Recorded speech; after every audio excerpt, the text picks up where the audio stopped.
What happens when the person who threw you away tries to humiliate you one last time? Amelia Hayes was a ghost at her own life's party, invisible in the shadow of the man who broke her. He saw her at the gala and decided to remind her she was nothing. But he made one mistake. He did it in front of the one man in the room who knew her true worth. A reclusive billionaire no one ever sees. And when that billionaire finally spoke, "They're waiting for you, my queen." This is the story of what happens after that moment. The Queen's Gambit. Chapter 1. The Ghost at the Gala. The invitation had felt like a typo. Amelia Hayes had stared at the embossed cardstock for a full minute, her finger tracing the gold leaf crest of the Starlight Foundation. It was the gala of the season, a fortress of new money and old names, held in the soaring marble atrium of the New York Public Library. It was, she knew, his world. Marcus Thorne, her ex-husband. The name still felt like a shard of glass in her throat. For 2 years, Amelia had meticulously curated a small, quiet life. Her world was the scent of old parchment and linseed oil, the gentle click of her restoration tools in her small studio apartment in the Upper West Side. She was a paper conservator, a ghost who coaxed life back into brittle manuscripts. It was a life of silent precision, a stark contrast to the loud, glittering cage she had occupied as Marcus's wife. She was attending tonight for one reason, the Aurelius Foundation. For the past 18 months, an anonymous benefactor, known to her only as Aurelius, had been commissioning her to restore a series of priceless medieval manuscripts. The fees were staggering, transformative. They had paid for this very apartment, funded her state-of-the-art studio, and, most importantly, given her a profound sense of purpose. Tonight, the centerpiece of her work, a 13th-century illuminated manuscript of the Consolation of Philosophy, was the marquee item in the Starlight Foundation's charity auction. Her attendance was a condition of her contract. The artisan must be present when the work is unveiled, the encrypted email from Aurelius's liaison had read. So here she was, in a deep, midnight blue velvet dress she'd bought on consignment, elegant, but a whisper against the sequined shouts of the other gowns. She clutched a small beaded clutch, her knuckles white. Every nerve ending felt exposed. She could feel the stares, or perhaps she was just imagining them. In this room, she wasn't Amelia Hayes, world-class conservator. She was just Marcus Thorne's discarded first wife, the before picture. She remembered his last words to her, not in anger, but in a tone of bored finality, as if closing a disappointing book. "Amelia, you're just not built for this. You're too quiet, too sensitive. You're a background person." He wasn't wrong, she thought, sipping water from a champagne flute. She was a background person. She preferred the company of the dead, of words that had lasted centuries, the thrum of the orchestra, the high, brittle laughter, the overpowering wave of a dozen competing expensive perfumes. It was all a sensory assault. She found a small alcove behind a marble pillar, just wanting to observe, to be a ghost, until her manuscript was presented and she could flee. She watched the room. She saw the mayor, a few tech titans, and then she saw him, Marcus. He was holding court by the grand staircase, looking impossibly handsome in a custom-tailored Tom Ford tuxedo. On his arm was Chloe. Of course, Chloe. The woman he'd told Amelia was just a friend, the PR specialist whose aggressive, shark-like ambition Marcus had found so refreshing. Chloe's dress was a blinding column of silver, her laugh loud enough to carry across the atrium. Amelia's stomach turned to ice. She hadn't seen him in person since the final divorce hearing. He looked identical, unchanged, unbothered. The power imbalance that had defined their marriage was palpable even from 50 yards away. He was the sun. She was just a forgotten planetoid, long since spun out of orbit. She instinctively shrank further into the shadow of the pillar. "Please don't see me. Please don't see me." She just had to wait for the auction. It was all about the work. The work was her shield. A waiter passed with a tray of champagne. Amelia shook her head. She needed her wits. She felt a familiar, cold dread creeping up her spine, the psychological echo of Marcus's critiques. "You're boring, Amelia. You have no spark. You're wallpaper." She closed her eyes for a moment, focusing on the smell of the library itself, the faint, comforting scent of old paper and floor wax that lay beneath the tide of perfume. She thought of her manuscript, the delicate cobalt blue of the illuminations, the feel of the vellum, the steady hand of a monk 700 years gone. That was real. That was substance. "Just a little longer," she whispered to herself. "Just hold on." But the universe, it seemed, had a flair for dramatic irony. As she tried to slip unseen toward the terrace for a breath of cold air, she found her path blocked. A small crowd had formed, and as she tried to navigate around it, she turned directly into the last person on earth she wanted to see. "Well, well," said a smooth, amused voice. "I almost didn't recognize you out of the library, museum, whichever dusty place you haunt these days." Marcus Thorne stood before her, a perfect smirk on his lips. Chloe was at his side, her eyes raking over Amelia's dress with unconcealed disdain. The gala, the noise, the pressure, it all faded. There was only him, the man who had systematically dismantled her self-worth piece by piece, and he was smiling. Chapter 2. The Gilded Cage. Marcus Thorne lived for these nights. He moved through the gala like a shark in its element, the apex predator of the social, financial food chain. Every handshake was a calculation, every laugh was a negotiation. He was a partner at a private equity firm that specialized in disrupting, a polite term for gutting and reselling legacy brands. Tonight, he was here to be seen, to solidify his status as a man who had arrived. And Chloe was the perfect accessory. She was sharp, dazzling, and utterly ruthless. She reflected his own success back at him. She was, in a word, loud. Where Amelia had been a muted watercolor, Chloe was a neon sign. "You're staring at the mayor's wife again," Chloe murmured, squeezing his arm. "Stop networking for 1 second and get me a drink, darling. The real stuff." "In a minute," Marcus said, scanning the crowd. He'd already closed a handshake deal for a threesome of high-end condos and secured an introduction to a venture capitalist he'd been chasing. He felt the familiar, intoxicating rush of a win. His life was a series of wins. His divorce from Amelia had been the biggest win of all. He'd often thought of their 10-year marriage as a sunk cost. He'd married her when they were young, when her quiet intelligence and classic beauty had seemed restful. He'd seen her as a project, a beautiful, unfinished sculpture he could mold. But she'd resisted. She hadn't wanted the parties, the networking, the strategic friendships. She'd wanted to stay home and read. She'd wanted to talk about history, for God's sake. He'd tried. He'd bought her the clothes, the jewelry, the car. He'd pushed her to join the right boards, to host the right dinners. But she'd remained stubbornly, frustratingly herself. It was, he decided, a fundamental lack of ambition, a failure of imagination. When he met Chloe, with her sharp wit and her all-consuming hunger to climb, it was like breathing pure oxygen after a decade in a stuffy room. Ditching Amelia had been necessary, a strategic upgrade. He was laughing at a joke from a city councilman when he saw her, a flash of dark blue velvet near the terrace doors. He had to look twice. Amelia? Here? It was like seeing a sparrow at a bald eagle convention. He felt a strange, unpleasant jolt. Not guilt, not regret. It was annoyance. Annoyance that her presence was encroaching on his territory. She looked lost, smaller than he remembered. Her hair was pulled back in the same simple knot she'd always worn, and her dress, while tasteful, screamed consignment. "What is it?" Chloe asked, following his gaze. Her eyes narrowed. "Oh my God, is that her?" Chloe had never met Amelia, but she'd seen the photos.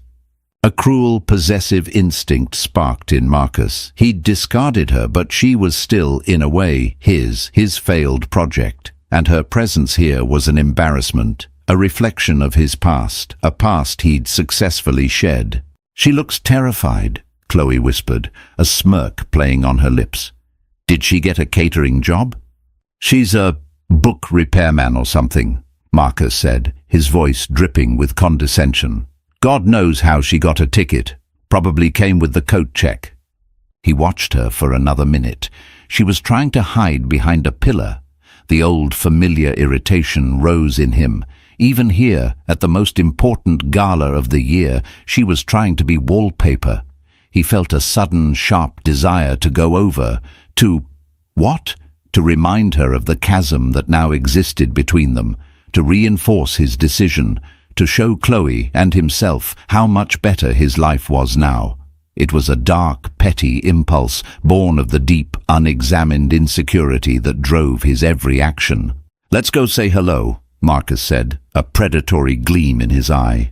"Marcus, don't," Chloe said, though she was already moving with him. She loved a little drama. No, it's the polite thing to do," he said, straightening his tuxedo. He steered them directly into Amelia's path as she tried to escape to the terrace.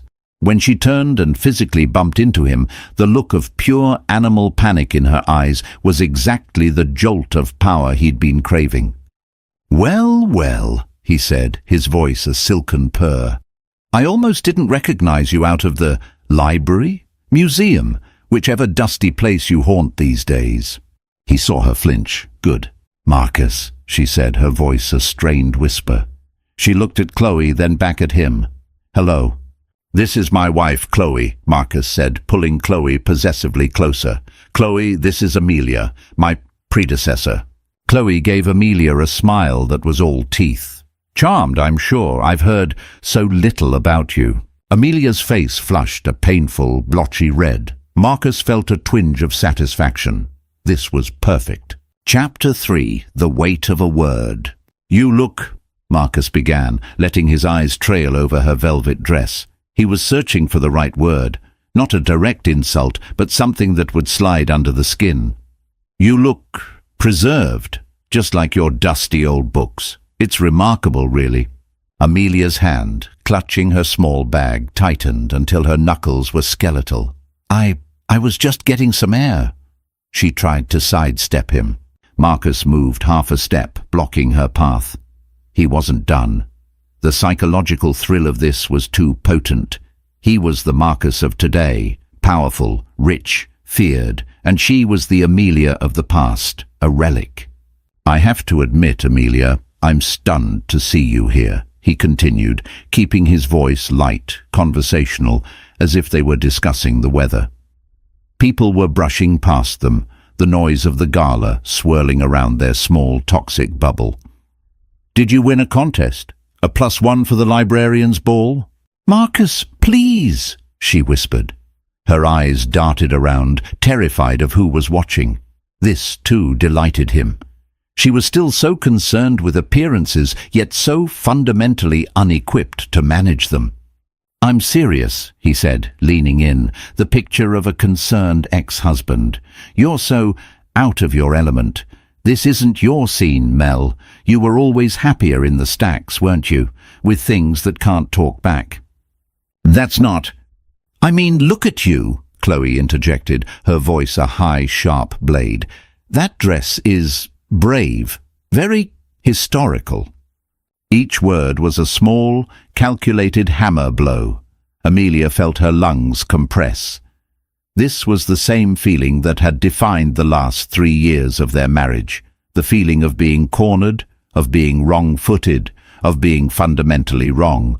Her intelligence, her passions, her very essence. He had reframed all of it as weakness, as social inadequacy.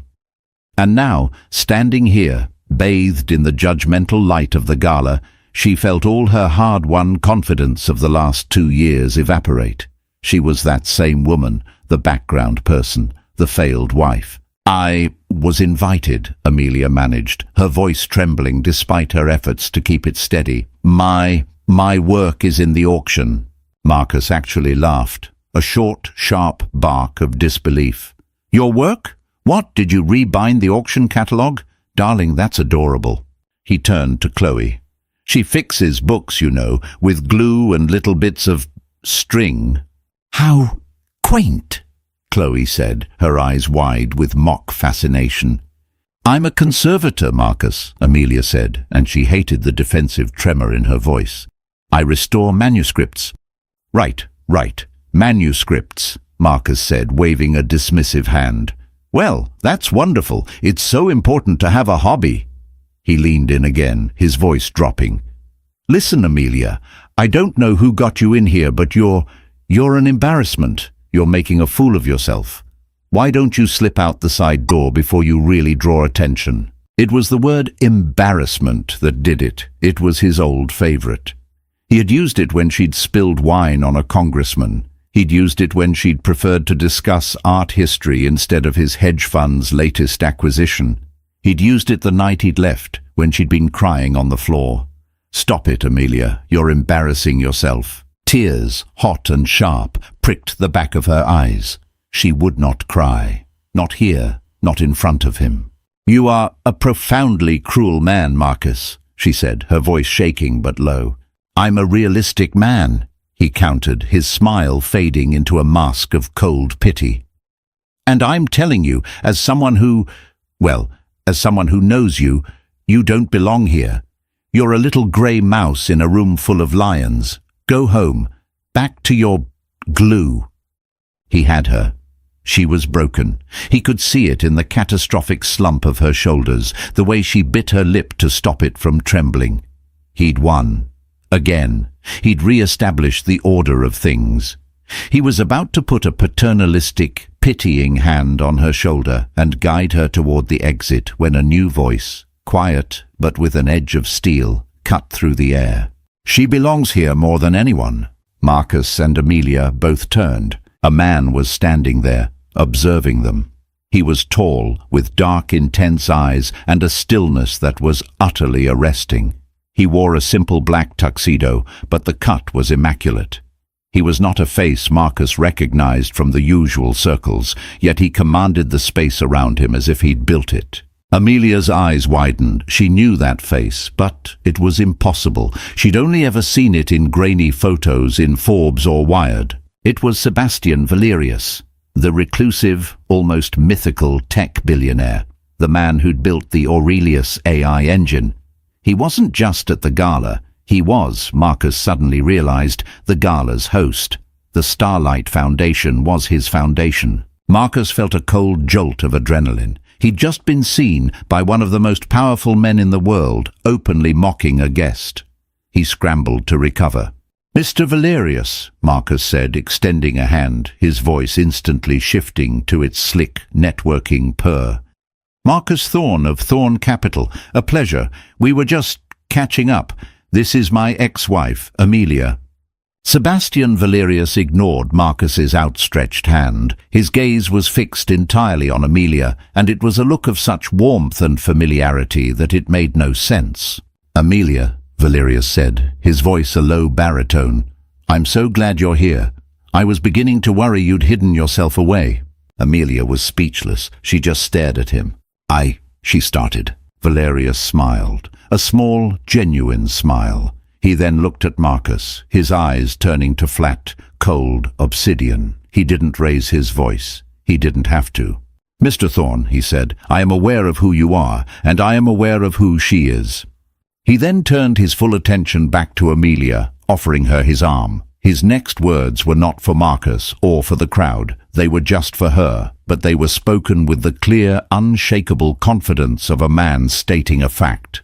They are waiting for you, he said gently. My queen. Chapter 4. The sound of a pin dropping. The atrium, for a moment, seemed to hold its breath. The orchestra's melody, the clinking of glasses, the hum of 100 conversations, it all seemed to recede, leaving a vacuum of stunned silence. My queen. The words hung in the air, electric and incomprehensible. Marcus Thorne's perfectly practiced smile froze, then shattered. His brain, so adept at calculating risk and value, simply ceased to function. He replayed the words, my queen. It was a designation so intimate, so possessive and so public that it was in effect a nuclear bomb detonated in the center of the room. Sebastian Valerius. The Sebastian Valerius, a man who famously dated supermodels and quantum physicists, was offering his arm to Amelia, his mousy, bookworm, consignment dress-wearing ex-wife. Chloe's hand, which had been clutching Marcus's arm, went slack. Her jaw was literally open. What did he call her? She breathed, her voice a horrified squeak. Amelia was just as paralyzed. Her mind was reeling. Queen? Was this a joke? Was she hallucinating? This man, this icon, Aurelius himself, was looking at her as if she were the center of the universe. The dissonance was so profound she felt dizzy. "Sebastian," she whispered, her voice barely audible. It was the first time she'd ever said his name. "Amelia," he replied, his eyes softening, recognizing her shock. He gave a subtle, almost imperceptible nod, a private gesture. "The curator is desperate to speak with you before the presentation." This small, practical sentence was the life raft she needed. It tethered her back to reality, the curator, the presentation. This was about her work. She placed her trembling hand on his offered arm. The velvet of his tuxedo jacket was impossibly soft. It felt like stepping from a blizzard into a warm, firelit room. Without a backward glance at Marcus, Sebastian Valerius turned and began to lead Amelia through the crowd. And the crowd parted. It was, Marcus thought with a dawning horror, like watching the Red Sea part for Moses. People didn't just move, they retreated, their faces a mixture of awe and frantic curiosity. Whispers erupted in their wake, a sound like dry leaves skittering across marble. "Who is she? Is that Valerius? He smiled. I've never seen him smile. He called her his queen. I heard it." Marcus and Chloe were left standing in the wake, two statues in an empty patch of floor. The bubble of their shared mockery had burst, exposing them to the vacuum. Every eye that wasn't on Valerius and Amelia was now on them. The smirking, powerful couple had, in an instant, become the punchline. "Marcus!" Chloe hissed, her voice shaking with a rage that was 90% humiliation.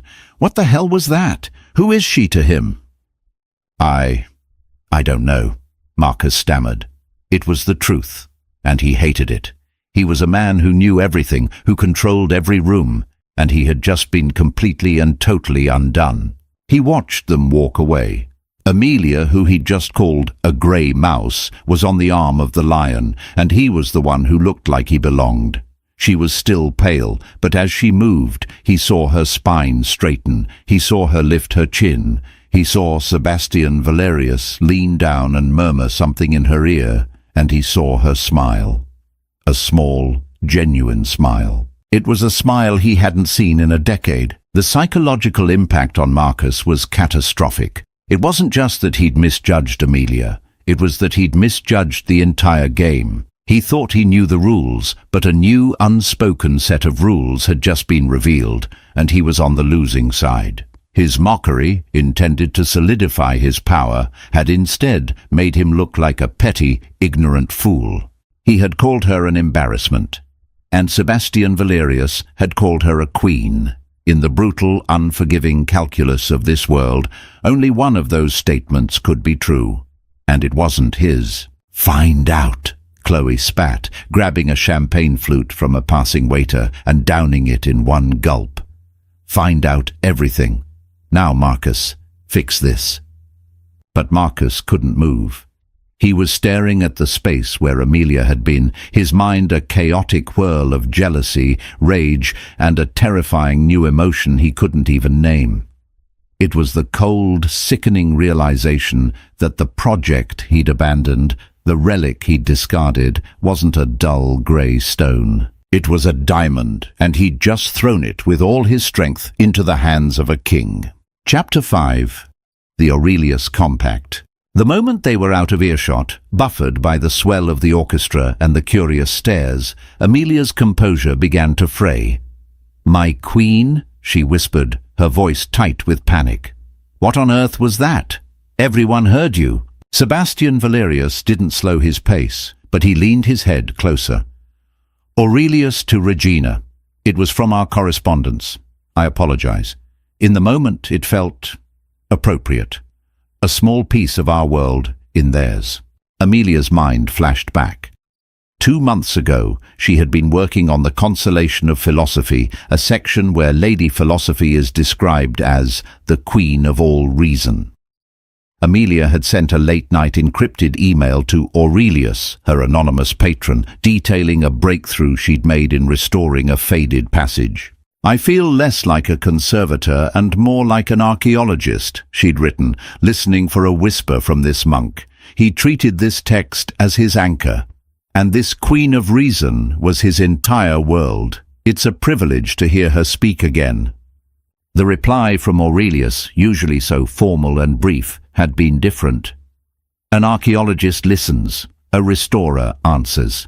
You are not just hearing her, Ms. Hayes. You are giving her a voice for a new century. You are her champion, Regina's champion, A. And in a later, brief exchange about the logistics of the gala, he had written, "The world of finance and flash is a tedious one. I will be there only to see the work. When you see it on the dais, you will know the victory is yours. Aurelius to Regina." It was an in-joke, a private, deeply nerdy and profoundly meaningful acknowledgement of her work. And Sebastian Valerius had just deployed it as a social shield. "Aurelius," she said, finally understanding. You're him." "I am," Sebastian said, as he guided her through an archway into a quieter, roped-off salon where the curator, a nervous-looking man named Dr. Pham, was pacing.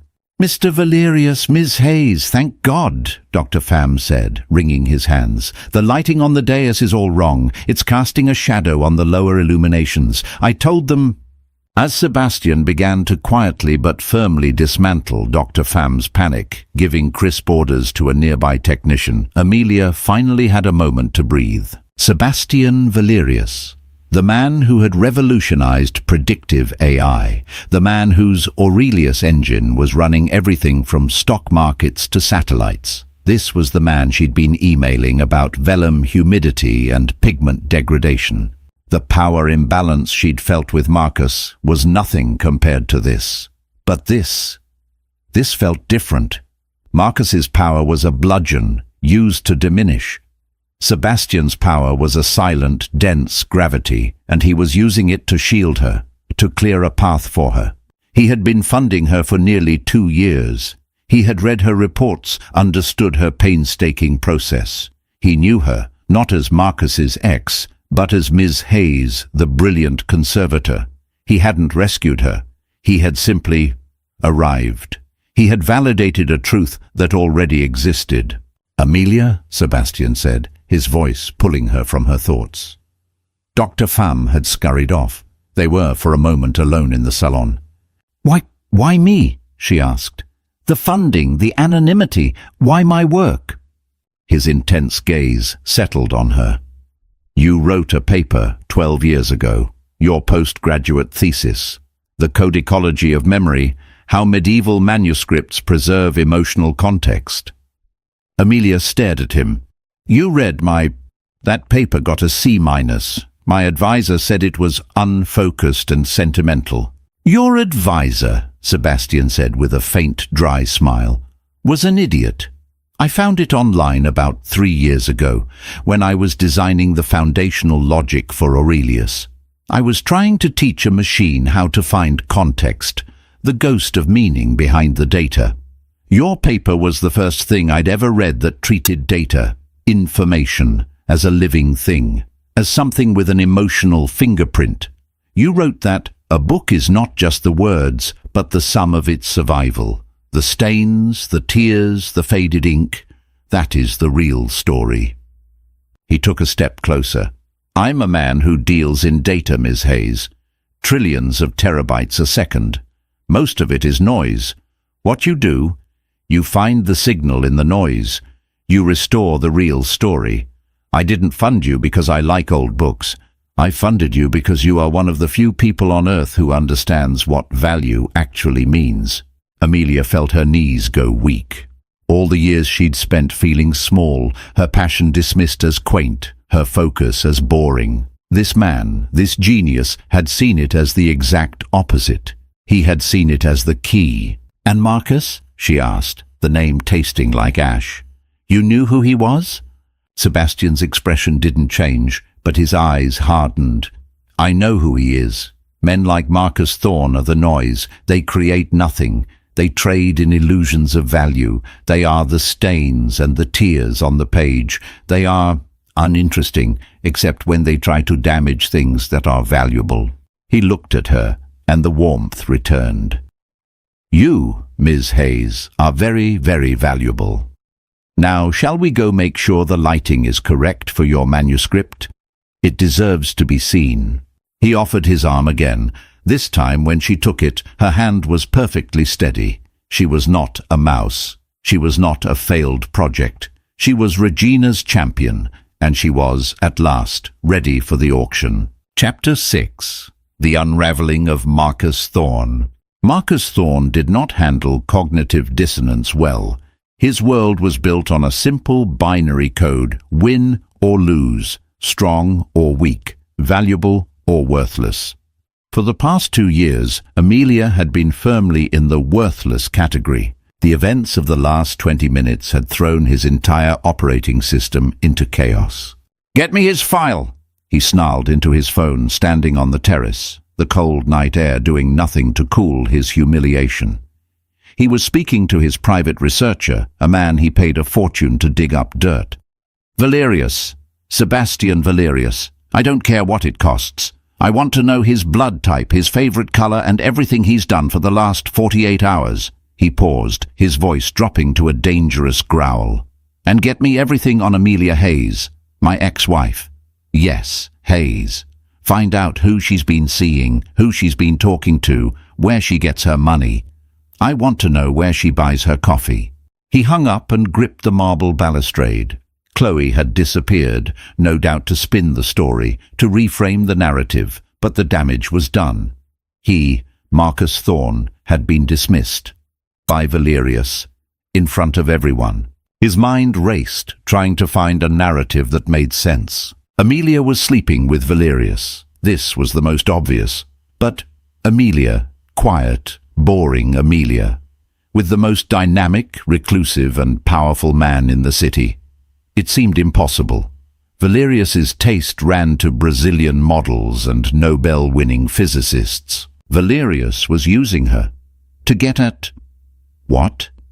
At him? Was this some bizarre 4D chess move related to a deal Marcus wasn't even aware of? They had some secret. This was the most terrifying. A secret he wasn't privy to. He returned to the main hall, his face a mask of iron control. He needed to see them. He spotted them near the dais, standing with the curator. They weren't fawning over each other. They were talking, looking at the display where a single ancient book was now being placed on a velvet cushion. They were pointing at the lighting, and Valerius was listening to her. He was nodding, his focus entirely on her and the book. It wasn't the passion of a new romance. It was worse. It was the easy, focused intimacy of colleagues, of equals. A wave of such profound, acidic jealousy washed over Marcus that he felt physically ill. He had never, not once, looked at Amelia with that kind of focused respect.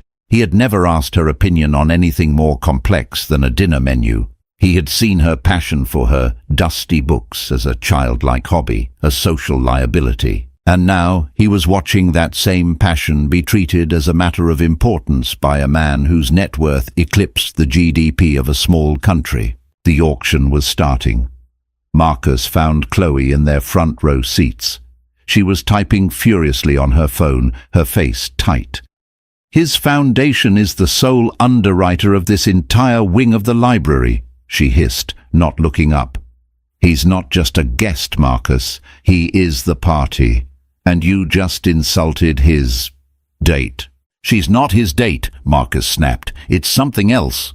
"Whatever it is, you look like a fool," she replied, her voice void of sympathy. "You're trending on 2 private social media feeds.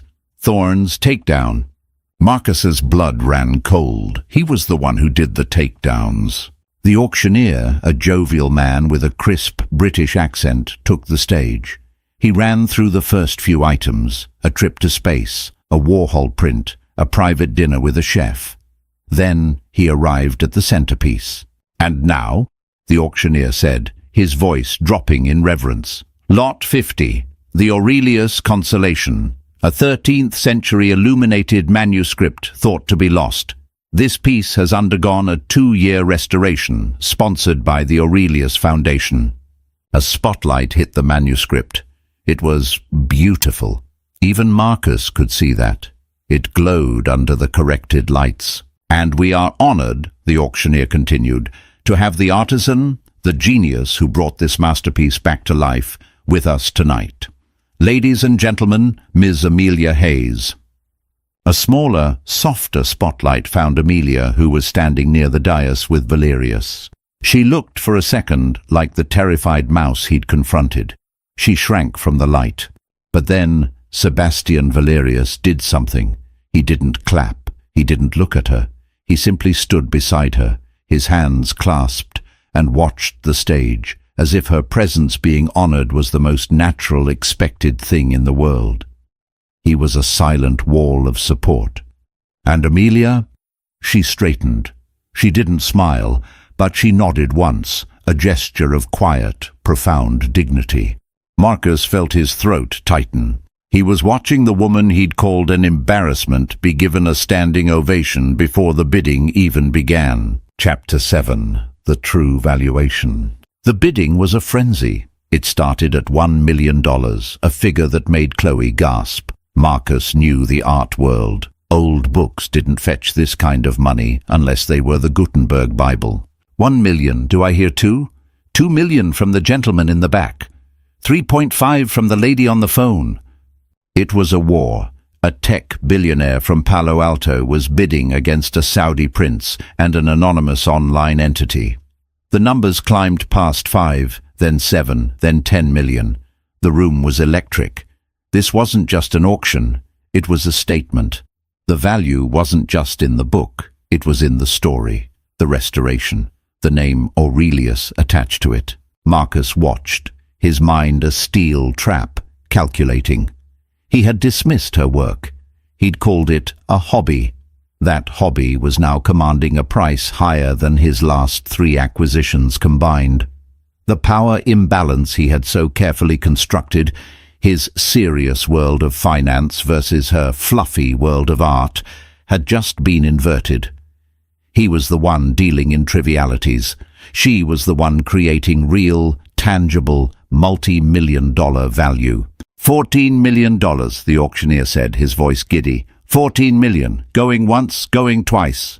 15 million, said a quiet, clear voice. The room turned. Sebastian Valerius, who had not bid all night, had his hand raised. The auctioneer's jaw dropped. Mr. Valerius bids 15 million.